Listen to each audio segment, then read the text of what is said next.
Bonjour! Vous avez peut-être déjà entendu parler du bilan bioénergétique, mais de quoi s'agit-il vraiment et comment peut-on l'utiliser, à quoi ça sert? Je m'appelle Christelle Barbier, je suis géobiologue, bioénergéticienne et praticienne chamanique depuis 2007 et toutes les semaines je vous propose des vidéos pour être épanoui dans votre vie et dans votre lieu de vie. Alors le bilan bioénergétique, c'est en fait une cartographie de notre corps énergétique où nous allons mesurer en fait différents paramètres. Alors tout se mesure avec la main, parce que notre main est bien sûr en fait un appareil de mesure, hein. On peut tout mesurer. Il suffit de donner la bonne convention pour mesurer efficacement et c'est même plus efficace que certains autres instruments comme le pendule, les Rainmaster ou les antennes de l'échelle. Donc c'est une cartographie où on va mesurer différents paramètres, entre autres notre champ vital. Le champ vital en fait c'est une grande bulle qui a autour de nous qui mesure entre 1,50 m et 2,50 m suivant les cas. Et du coup ce champ vital va déjà nous donner en fait le potentiel de la personne, voir aussi son équilibre entre la terre et le ciel. Donc au niveau du champ vital, tout ce qui est devant, c'est ce qui symbolise la relation avec les autres, l'image que l'on donne aux autres et notre partie consciente. Tout ce qui est derrière, c'est la relation qu'on a avec soi, l'image de soi et notre partie inconsciente. Après, on va mesurer en fait le rayonnement de chaque centre énergétique, qu'on appelle aussi chakra, et on va voir justement si ces chakras vont loin ou au contraire ils sont un peu courts. Et quand on va dresser en fait toute cette cartographie, on va se rendre compte en fait des points forts et des points faibles de la personne. On va voir un peu leur mode de fonctionnement. Et quand la personne vient pour faire un bilan bioénergétique, au départ, je vais donc du coup faire mes mesures et je vais lui expliquer comment elle fonctionne, quels sont ses points forts, quels sont ses traits de caractère, etc. Ses modes de fonctionnement. Et c'est là que du coup la personne va se reconnaître. Donc une fois qu'on a fait ça, on va pouvoir aller voir en fait quels sont les blocages. Donc je vais vous donner en fait deux exemples. Le premier exemple, ça va être quelqu'un qui va avoir un premier chakra qui est un petit peu court. Donc c'est souvent en fait des personnes qui ont des difficultés d'ancrage, qui peuvent avoir soit un problème d'incarnation, de relation avec leur mère, qui peut avoir souvent des difficultés à récupérer l'énergie. Donc ce sont des personnes qui sont rapidement, facilement fatiguées. Et du coup, voilà, ce sont des personnes qui vont des fois avoir du mal à réaliser, concrétiser en fait leurs idées. Autre exemple, ça peut être quelqu'un qui a un fort sixième chakra, qui est très développé. Par contre, le troisième derrière va être un petit peu court. Donc la personne qui a ce troisième chakra un petit peu court, mais qui a un sixième chakra qui est fort, ça va plutôt être quelqu'un qui va avoir tendance à être dans le contrôle. Elle va vouloir contrôler en fait tout ce qui se passe autour d'elle. Pourquoi? Parce que en fait, elle va manquer de confiance en elle.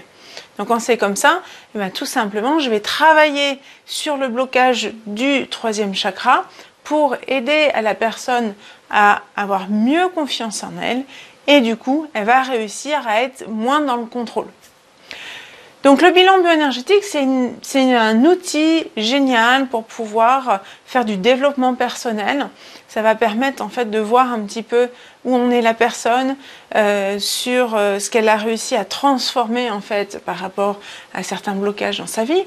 Mais ça va être aussi un outil de recherche. J'ai fait en fait entre autres de la recherche pour savoir comment les pierres pouvaient travailler au niveau énergétique. Donc on a fait tout un tas de recherches, à savoir, voilà, on prend une personne lambda, on va déjà la mesurer, voir quel est son profil. Après, on va lui donner une pierre qu'elle va par exemple mettre dans sa poche, comment cette pierre va travailler sur elle, quel est l'intérêt aussi par exemple de méditer avec cette pierre. Donc on va voir en fait quels sont les paramètres, comment tout ça bouge. Ça permet du coup vraiment de pouvoir être conscient de l'impact en fait des objets, l'impact aussi des lieux, parce qu'on peut aussi très bien l'utiliser dans des lieux sacrés. Par exemple, savoir quel est l'impact énergétique d'un lieu sacré, mais aussi d'une maison par exemple. On peut très bien se dire, ben voilà, je vais faire le bilan bioénergétique d'une personne dans une maison et on va voir que peut-être qu'il y a certaines maisons qui vont couper en fait l'ancrage des habitants ou au contraire qui vont être très énergétiques. Donc voilà, ça nous aide vraiment à comprendre tout un tas de choses, ce bilan bioénergétique.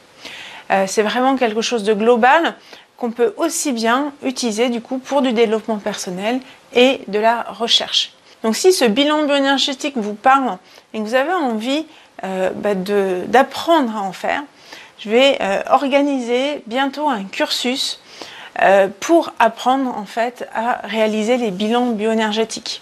Donc ce cursus allie toute la théorie par le biais de vidéos que vous allez pouvoir regarder tranquillement chez vous et 2 week-ends de pratique où on va se rencontrer. Le premier week-end est de 3 jours où on va apprendre à mesurer vraiment concrètement tous les paramètres, le champ vital, les sous-couches, les chakras, etc. Mais aussi on va apprendre à développer nos dons extrasensoriels pour pouvoir capter d'autant plus facilement la personne, pour trouver les bons mots, pour l'aider, pour essayer de mieux mesurer aussi, etc.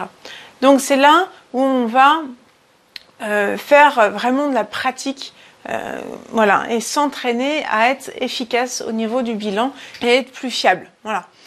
Après, donc, il va y avoir un laps de temps entre le premier week-end et le deuxième week-end où là, bien sûr, c'est pareil, je vous laisse pas tout seul, où je vous donnerai d'autres vidéos de théorie.